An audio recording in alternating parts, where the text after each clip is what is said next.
संदर्भात काही आपण जालना जिल्ह्याच्या कलेक्टरकडे काही आवाज उठवणार का? तुमचं जालन्यात तर आमच्यापेक्षा बी वाईट आहे.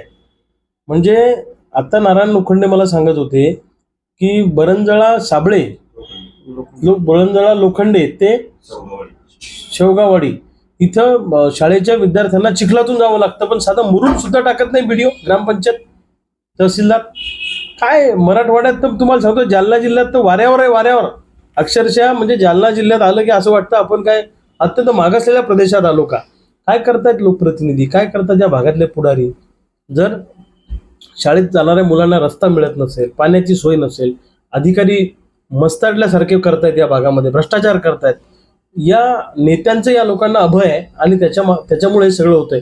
नेते जर का टाईट असले, पण नेत्यांच्याच मिशीला यांचं खरकट लागले, कमिशन खातात, ठेकेदारीमध्ये एकमेकांच्या पार्टनरशिप आहे, पुढारी त्याच्यात सहभागी आहे, अधिकारी त्यात सहभागी आहे, म्हणून जालना जिल्ह्याची ही परिस्थिती आहे. आमच्या भागात आम्ही चळवळीचा दबावगट मोठा केला, म्हणून आम्हाला 600-650 कोटीपर्यंत दरवर्षी आम्ही पीक विमा घेतो, 500-550 कोटीच्या पुढे. हा चळवळीचा दबावगट आहे. का या भागात एखाद्या शेतकऱ्याच्या पोराला लोकसभेत उभं केलं नाही?